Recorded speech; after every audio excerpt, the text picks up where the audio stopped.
본문의 말씀을 가지고 나는 교회를 사랑하고 있을까라고 하는 제목으로 말씀을 나누려고 합니다. 나는 교회를 출석하는 사람일까? 사랑하는 사람일까? 나는 사역하는 사람일까? 사랑하는 사람일까? 나에게는 내 교회가 있을까? 나에게는 내 목사님이 계실까? 나에게는 내 성도가 있을까?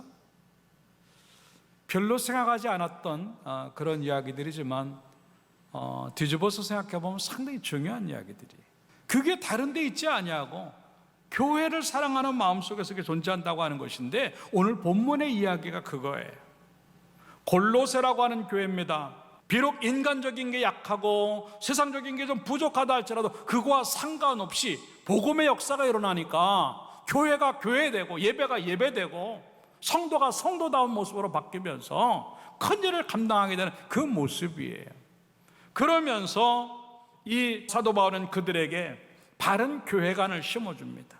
24절에 오늘 본문에는 뭐라고 말하라고 하냐면, 따라합시다. 그의 몸된 교회. 이 교회를 뭐라고 말하냐면 예수 그리스도의 몸이다 라고 말합니다. 얼마나 소중하겠어요. 너무 소중한 것이다라고. 그렇기 때문에 이 교회관을 가지고 이 교회에 대한 바른 생각을 가지고 있어야 너희가 하나님 제자들을 믿을 수 있는 것이고 너희가 그 부르심에 반응할 수 있다고 하는 것을 오늘 가르치면서 교훈하는 것이 본문의 내용이에요. 나는 교회를 어떻게 생각하고 있는가 하는 거죠. 내가 이 교회를 사랑하는가? 엘드림 교회는 내 평생의 교회야. 우리 자손들에게까지 물려줘야 될 교회고, 이 엘드림 교회는 주님이 오실 때까지 사명 감당해야 될 꼭 필요한 교회라고 하는 것. 그렇기 때문에 이 교회를 그냥 둘 수 없어서 내가 교회를 사랑하겠다고 하는 그 마음이 나에게 있는가? 유명하기 때문에, 잘난 사람들이 많기 때문에, 큰 교회이기 때문에 그런 것이 아니라 정말 복음의 역사가 왕성하게 일어나니까, 하나님의 역사가 체험되어지고 은혜가 있으니까, 영적인 힘이 느껴지니까 이 교회는 너무 좋아. 그런 마음이 있는가 하는 거죠. 목회자가 내 목사님이 있는가 하는 거죠. 어떤 목사님을 만날 수 있지만 나를 위해서 기도해주고 나에게 관심을 가져주고 내 가정과 내 사업과 내 직장에 헌신의 기도를 해주는 그런 목회자를 나는 가지고 있는가 하는 거죠. 엘드림 성도들을 통해서 야, 우리 성도가 이런 사람이라고 자부심을 느끼면서 그 사람들을 자랑할 수 있는 그런 성도들과의 관계가 사랑으로 나에게 나타나고 있는가? 네, 출석교인이 아닌 사랑교인으로 만들어지는 것, 이게 얼마나 필요한 작업인가 하는 것들을 오늘 생각해 보자고 하는 것이죠. 그거 본질 붙잡고 가야만 참 교회가 되는 것인데, 어쩜 우리 교회가 그걸 만들어 가려고 애를 쓰고 있어요. 그러면 나는 이 교회를 사랑을 하는 것이 무엇인가? 그걸 한번 생각해 보면서 함께 은혜를 나누고 있도록 하죠. 첫째, 따라서 합시다. 나는 구원에 감격이 있나? 네, 오늘 본문의 말씀에 보면 26절부터 27절에 비밀이라고 하는 단어가 3번 나옵니다. 신기해요. 26절에 이 비밀은, 그 다음에 27절에 가서 보면 이 비밀의 영광이, 그 다음에 27절 끝부분에 가서 보면 이 비밀은, 비밀 이야기를 하고 있습니다. 그러면서 따라서 합시다. 이 비밀은 너희 안에 계신 그리스도다. 예, 비밀 이야기를 하면서 그 비밀이 뭐냐면 그리스도야. 그러면서 이 그리스도는 곧 영광의 소망이다라고 우리에게 지금 소개하고 있습니다. 이 내용이 뭐냐면, 구원이라고 하는 것은 구약시대의 모든 개념으로 볼 때 아브라함의 자손들, 곧 유대인들을 중심으로 해서 구원이 이루어진다고 생각을 해요. 그래서 유대인들이 아닌 사람들은 다 이방인이에요. 오늘 본문에도 보면 이방인 중에라고 하는 말이 27절에 가서 보면 이방인 가운데 얼마나 풍성한지를 알게 하겠다라고 하면서 이방인이라고 하는 단어가 나오는데, 유대인이 아닌, 이스라엘 백성들이 아닌 모든 사람들을 갖다가 다 이방인이라고 말을 하는 겁니다. 그래서 그 당시만 해도 아브라함의 자손의 유대인들만 선택받은 사람들이고 구원받는 사람이라고 생각을 했고, 거기에다가 조금 더 하면 율법 잘 지키면 구원받는다는 생각에 놓여져 있는 것이 구약의 사상이었습니다. 그러나 여기서 비밀이라고 하는 말은 원뜻은 오직 하나님만 알고 계시는 계획이라고 하는 뜻이, 그 하나님의 계획이 뭐냐면 창세 전부터 이 이스라엘 백성들이 만들어지기도 전에, 세상이 만들어지기도 전에 우리를 위해서 계획해 놓으신 것이 비밀인데, 그게 뭐냐면 예수 그리스도를 통해서 구원받는 것, 그거를 하나님이 미리 계획을 해 놓으신 거예요.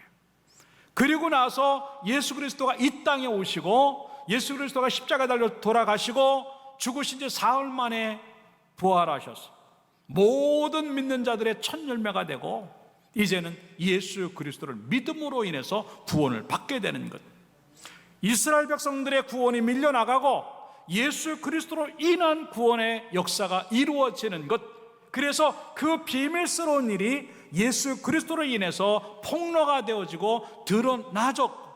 그렇기 때문에 예수 그리스도로 인해서 살아가는 사람들이 영광의 소망을 갖고 살아가는 사람들이다라고 하는 것이 이 모습인데, 쉽게 한마디로 얘기를 하면 구원받은 사람들의 이야기를 얘기하는 거예요.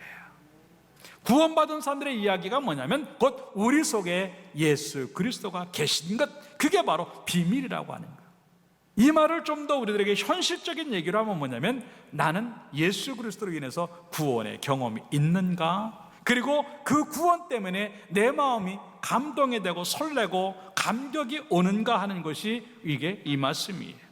그래서 이걸 좀 더 다시 말하면, 예수 그리스도를 믿음으로 말미암아 구원의 결정적인 경험을 가진 사람만 교회를 사랑할 수 있다고 하는 거예요. 만약에 내가 교회를 사랑하지 않고 있다고 한다면 나는 예수를 믿는 게 아니고 교회를 다닌 사람일 수도 있어요. 내가 교회에 대한 사랑이 없다고 한다면 나는 그리스도가 있는 사람이 아니라 교회만 있는 사람이에요. 구원이라고 하는 건 다른 것 아니에요. 내가 교회가 있는가, 목사님이 있는가, 성도가 있는가, 지식이 있는가, 경험이 있는가, 연륜이 있는가, 직분이 있는가, 이건 그렇게 중요하지 않아요.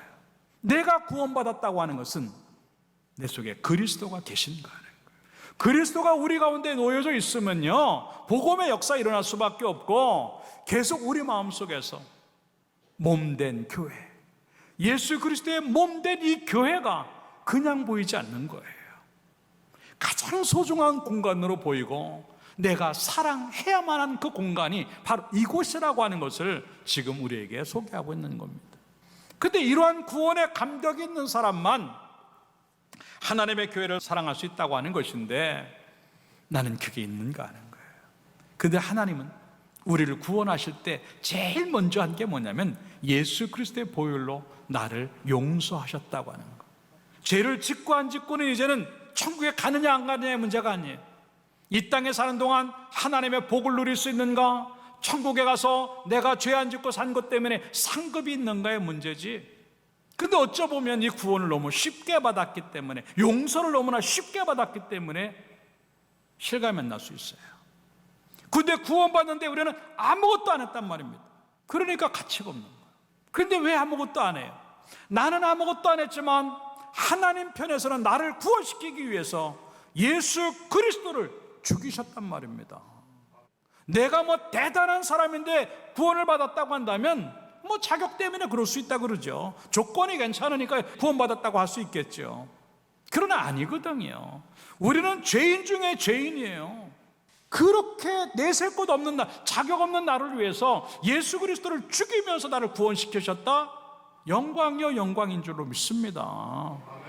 근데 그런 게 실감이 안 나는 거예요. 이러한 구원의 감격들이 없고 이걸 영광으로 생각하지 않으니까 교회를 갖다가 전부 다 인간적으로 생각을 해요.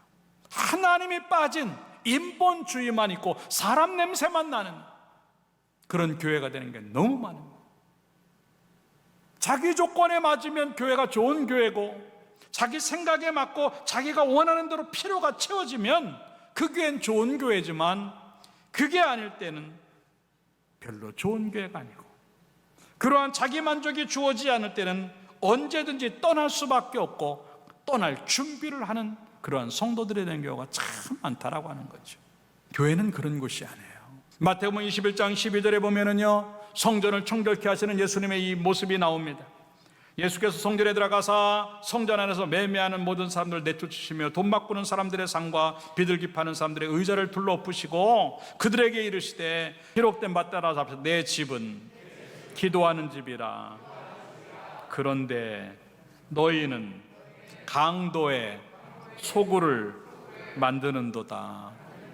예. 엘드림 교회가 기도하는 집인지 강도의 소굴이 되었는지 딱 하나의 차이예요.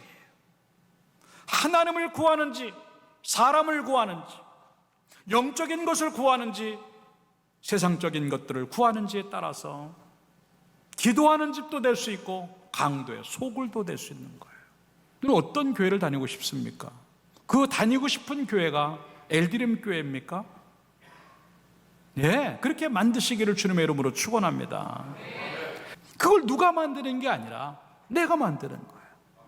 구원의 감격을 갖고 예수 그리스도 때문에 살아가고 그리스도가 내 속에 존재하고 있는 심정들만 그걸 기대하는 거예요. 그래서 우리 다 같이 정말 교회를 사랑하는 것이 뭘까? 그냥 하나님이 그리스도가 내 속에 계시기 때문에 그대로 살 수밖에 없고 그게 막 감동이 되고 감격이 되어져서 교회 아니면 난 견딜 수 없는 그런 마음들이 생기는 것, 그게 진정한 의미의 교회 사랑이라 생각하고 그런 은혜가 우리 가운데 있기를 주님의 이름으로 축원합니다. 두 번째 따라합시다. 나는 변화되고 있나? 네, 28절의 말씀해 보니까 우리가 그를 전파해요. 예수 그리스도를 전파해요. 그리고 각 사람을 권해요. 그리고 모든 지혜로 각 사람을 가르쳐요. 근데 그 이유가 뭔가? 그리스도 안에서 완전한 자로 세우려 합니다. 그렇게 했어요. 완전한 자로. 그래서 완전하다고 하는 것은요, 뭐 말 그대로 완벽하다고 하는 겁니다. 흠이 없다고 하는 거예요. 퍼펙하다는 얘기입니다. 근데 이게 한순간에 퍼펙한 게 아니에요.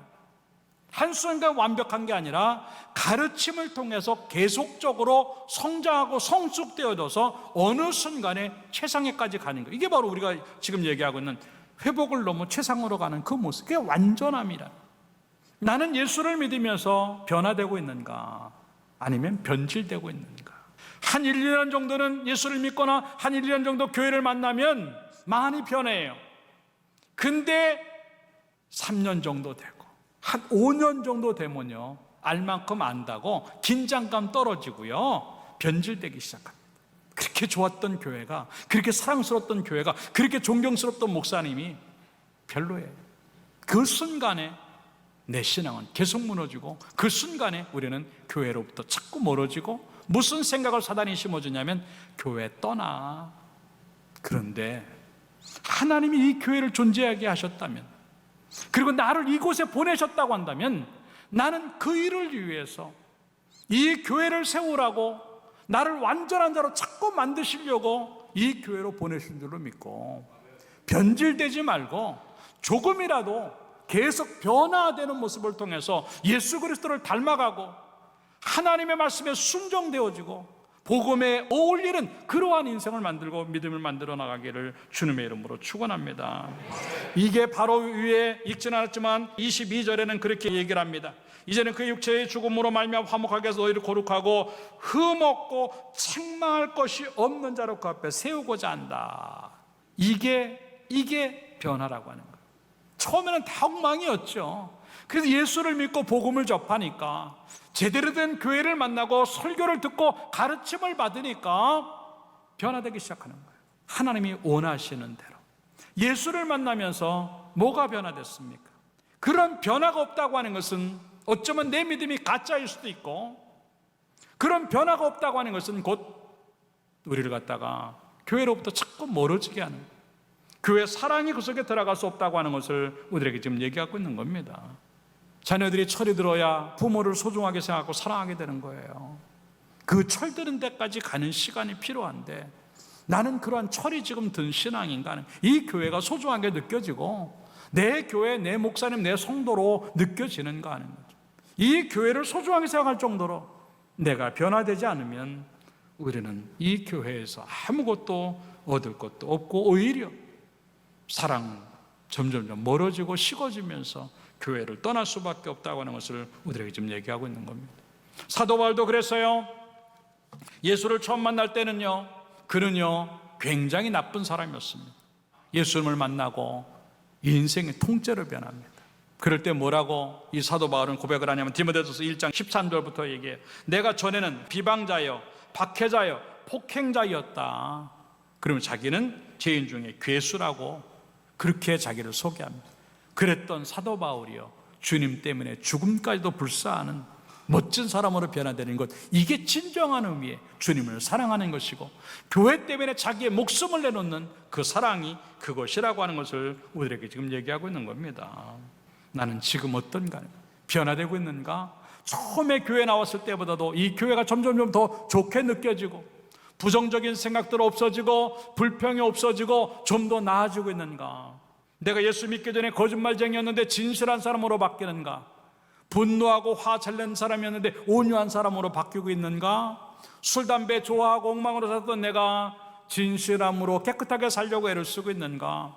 남 비호하고 질투하는데 이제는 그들을 사랑하고 살고 있는가? 인상 쓰고 표정이 없었던 내가 웃음으로 살고 있는가? 함부로 살았는데 이제는 친절하게 살고 있는가? 바꿔야 될 것들이 너무나 많아요. 갈라디아서 5장 19절에 이렇게 말해요. 육체의 일을 바꿔야 되는데 육체의 일은 너무나 분명한데 그게 뭐냐? 곧 음행, 더러운 것, 호색, 우상숭배, 주술, 원수 맺는 것, 분쟁, 시기, 분냄, 당짓는 것, 분열함과 이단, 투기와 술취함, 방탕함과 이런 것들이다. 그런데 이런 사람은 따라 하나님의 나라를 유업으로 받지 못할 것이요. 예수 믿기 전에 어떻게 살던가 상관하지 않고 예수 믿은 다음의 삶은 내가 책임을 져야 되는 거예요. 그러한 작은 것부터 큰 것까지 내 변화가 주어지지 않으면요, 나는 하나님을 모르는 사람들이고, 그것 때문에 우리는 교회를 사랑할 수도 없다라고 하는 것을 우리에게 지금 얘기하고 있는 것입니다. 많은 걸 바꾸려고 하지 마세요. 조금이라도 더 나은 모습이라고 한다면 하나님은 그걸 기뻐하실 줄로 믿습니다. 그런데 그런 마음들이 있어서 교회를 더 사랑하는 모습이 되고, 갈수록 더 좋은 변화를 이루어 완벽함에 이루어 책망할 것이 없을 정도가 돼요. 멋지게 주님에게 쓰임받기를 주님의 이름으로 축원합니다. 마지막 세 번째 따라서 합시다. 나는 수고하고 있나? 네, 29절의 말씀에 보니까 이루어야 나도 내 속에서 능력으로 역사하시는 이의 역사를 따라 힘을 다하여 수고한다 그랬습니다. 하나님의 교회가 주의 몸인데 내가 그냥 대강할 수 없지. 여기서 힘을 다하여 수고한다라고 하는 것은요, 전부를 걸었다고 하는 뜻입니다. 전부를 다 쏟아 놓았다고 하는 그런 뜻입니다. 나를 일꾼 삼아주신 것만 해도 감사하지. 아니, 세상에 내가 하나님 앞에 그렇게 큰 죄를 졌는데도 이런 일꾼 세웠는데 이게 얼마나 감사해? 그래, 이왕 죄라는 것 제대로 한번 해보자 그래 생각을 하고 모든 걸 쏟아놓고 죄라는 이 사도 바울의 모습을 봅니다. 그게 24절에는 어느 정도까지 우리에게 얘기하고 있습니까? 그에 따라서 합시다. 그리스도의 남은 고난을 내 육체에 채우노라. 예? 예수님이 당하신 그 고난 다 할 수는 없지만 남겨진 고난이라도 조금 있으면 십자가를 지는 마음으로, 십자가에서 죽는 마음으로 그 육체의 고난을 내 육체에 그대로 채워서 주를 위해서 좀 불편하게 좀 살아보겠다고 하는 얘기예요. 여러분, 편한 교회가 좋을 수 있지요. 예, 교회 사랑은 그런 것이 아니에요. 아까도 얘기했지만 불편한 게 있으면 내가 그 몫을 감당해야 되는, 그게 바로 그리스도의 남은 고난을 내 육체에 채우는 것과 똑같은 이야기예요. 히브리서 6장 10절의 말씀에 보면 하나님이 그걸 기억하고 계시다 그랬어요. 내가 어떻게 섬긴 것들 하나님 다 아세요. 전에 너희들이 섬긴 거 내가 다 기억하고 지금 너희들이 섬기는 것도 내가 다 잊지 않겠다라고 기록. 다 하나님이 기억하시는데 나의 헌신은 뭐로 보여질까? 하나님이 다 알고 계시는데 나는 정직한 헌신을 할 수 있을까? 하나님 다 알고 계신데 나는 정말 진실함으로 그 헌신에 뛰어들고 있을까? 우리는 너무나 많이 내 생각대로 해요. 내가 하고 싶은 대로 하는 게 아니에요. 하나님이 원하신 대로 하는 것이 교회인 줄로 믿습니다. 거기에 뛰어드는 것이 뭔가? 예, 편한 일만 하지 마세요. 굳은 일이 보이는 것이 충성된 사람들에게만 보인다고 생각을 하고, 어렵고 굳은 거에 여러분 뛰어들기를 주님의 이름으로 축원합니다. 여러분들 그냥 아무 대가도 없지만도 내가 구원받은 사람이고 하나님이 나의 인생의 전부라고 하고 이 교회가 내 교회라고 느껴지면 그냥 뛰어드시기를 주님의 이름으로 축원합니다. 교회를 사랑하면요, 하라 마라 안 해도 알아서 하게끔 돼 있는 거예요. 중요한 건 내가 하나님 앞에 할 수 있는데 안 할 때 나는 뭔가 하는 것을 지금 얘기하고 있는 이야기입니다. 만약에 내가 지금 안 하려고 한다고 한다면 다음도 못해요. 한 달란트 받은 사람의 이야기가 그겁니다. 마태복음 25장 28절의 말씀해 보니까 그 한 달란트를 빼앗아 10달란트 가진 자에게 주라. 무릇 있는 자는 받아 풍족하게 되고 없는 자는 그 있는 것까지 빼앗기를 하라는. 나중에 내가 잘해야 되겠다, 큰 거 벌면, 큰 거 생기면 잘해야지. 하나님은 절대 그 사람에게 큰 거 안 주십니다. 작은 거에 충성하는 사람에게만 큰 걸 주시지, 내가 작다고 하는 것 때문에 안 하고 머물러 있고 그냥 묻어두고 있다고 한다면 하나님은 절대 그 사람에게 큰 거 주시지 않아요. 우리 엘드림 교회는요, 내일을 위한 교회가 될 수도 있겠지만 지금 현재 잘하는 교회가 되기를 주님의 이름으로 축원합니다. 작아도 괜찮고 없어도 괜찮아요. 그냥 주어진 대로 기도도 좋고 물질도 좋고 건강도 좋고 시간도 좋고 재능도 좋고 어떤 것도 좋아요. 그냥 주를 위해서 일할 수 있다고 한다면 함께 일하는 교회가 되도록 여러분의 모든 인생들을 같이 연결해서 교회를 사랑하는 마음으로 함께 수고하는 그러한 성도가 되기를 주님의 이름으로 축원합니다. 누군가 하겠지, 예, 누군가 해요. 그러나 그 복과 은혜도 누군가가 받는 거예요. 내가 받을 것은 내가 한 것만 받는다고 하는 것들을 생각을 하고 그 수고에 내가 동참하고 그 수고에 내가 존재하기를 주님의 이름으로 축원합니다. 결론적으로 말씀을 드립니다. 교회를 떠나서 그리스도가 나에게 있는가 아닌가, 구원의 감격이 나에게 있는가 아닌가, 그것들이 교회를 사랑하는 마음으로 연결되어지는, 교회하고 상관없이 복음이 우리 속에 들어와서 내가 변화되고 있는가 아닌가, 그럴 때 나는 교회를 사랑할 수 있다고 하는 거예요. 교회하고 상관없이 하나님의 말씀에 들어올 때 나는 교회를 위해서, 아니 주를 위해서 뭔가를 해야 되겠다고 하는 마음이 들 때 그게 바로 교회를 사랑하는 것이 되는 거예요. 부족한 부분에 내 필요한 것들을 집어넣어서 이 교회를 만들어감으로 말미암아 주의 몸된 교회가 가장 존귀하고 가장 소중한 이 공동체를 만들고 이것을 통해서 또다시 이 지역과 민족과 열방 위에 복음이 증거되어지는 데 쓰임받는 축복의 교회를 만들기를 주님의 이름으로 축원합니다.